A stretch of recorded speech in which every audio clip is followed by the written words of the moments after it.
Welcome to my garden. Back garden this time instead of the side one. It's a very busy place, full of bonsai trees, flowers, overgrown flower beds, hopefully not a lot of weeds. Don't think there's any room for them. As we come through, we've got acers in pots, more acers in pots, hydrangeas,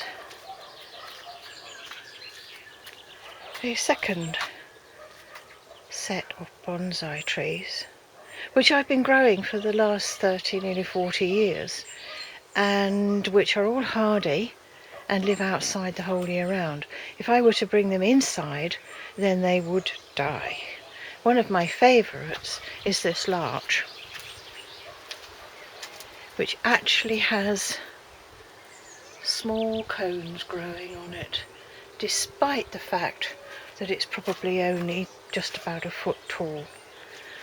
This one on the corner here is a 30-year-old dawn redwood. Probably should be a couple of 100 feet high by now. Looking around the garden, coming up this way, I come up to Harold and Hetty, photographing these specially for Monty. They have produced, as you can see, a small offspring, who I will probably nickname Herbie. They are rather lovely, at the moment covered in bird poo because the feeding station is just above them. The dovecot is actually missing because it took a terrible beating in the winter and is now totally disintegrated. In the centre of the garden is a wisteria, which is now just about finished blooming, but was lovely while it was in flower. Here is a rather overgrown barbecue brickworm, which many of my friends will recognise as they came to the garden for barbecues at the end of their academic year. Also, I have here a series of pets, which my husband actually made for me.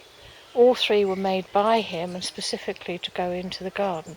There was a fourth, but we gave it to my daughter when she moved into her new house.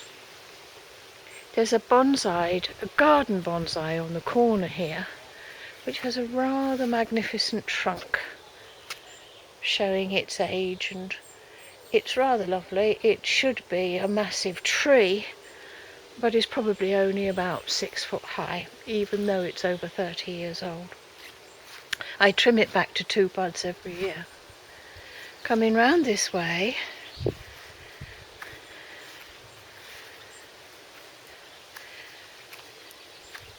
we're heading now towards my grotto. In fact, it's a fernery, but it's a rather dark corner that I like. It's full of ferns and statues, wind chimes, a gong that I picked up in Laos, toadstools, azaleas, and a couple of lions that are now so weather-beaten they've lost their lion shape. This aruncus here is going to be magnificent when it actually comes into bloom. Here I have a wildlife pond. It's not got a cover on it at all because it's not needed. It's open to all. There's piles of stones in all the corners so that any hedgehogs or any other wild beast that might actually fall in can still scramble out. I've never put fish in it because it's a haven for newts and frogs, but there is a fish in it that has got in probably as an egg on some weed. Looking up there, you can see a walkway again through to the side garden, which was on the other video. Still very woodland in nature, full of foxgloves and all manner of woodland plants. In this direction, I have another pond. This time it's a fish pond and has to be covered to protect the fish from the herons and from my cats. Moses terrorises the frogs as it is. Behind it is a series of waterfalls leading to walkways through to the side garden again. Coming round this way,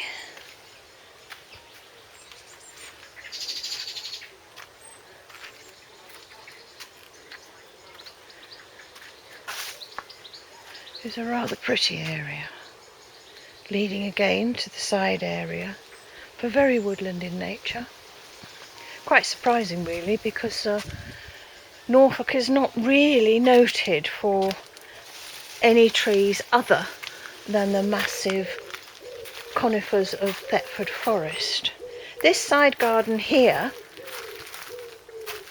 has a selection of broad-leafed, purple-leafed Ligularia dentata, which has a deep yellow flower on it. Slugs love it, as you can see by the laciness of its leaves and the holes that have appeared.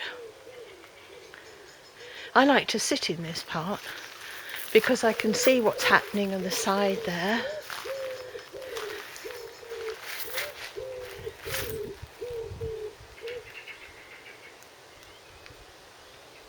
I have a small chair, which is probably absolutely saturated, that cushion, as we've had 2 days of torrential rain.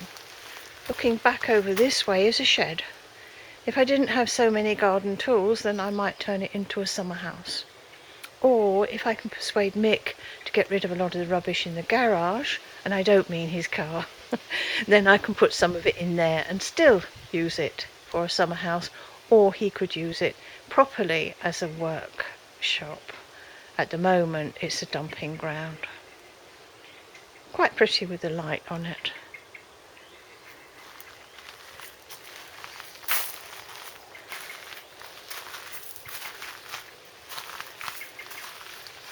You have to do a lot of breathing in to get past things in this garden. One last look round. Sorry about the wobbly camera. Nothing I can do with it about that, because I'm just not stable enough on my legs. There are 3 micro ponds in the back garden, which are used by the frogs. Don't know if you can see it there. Probably not. Don't think so. There we are. There it is. But thank you for walking around my garden with me, and perhaps I can take you around the front garden when I can get rid of some of the weeds. Thank you.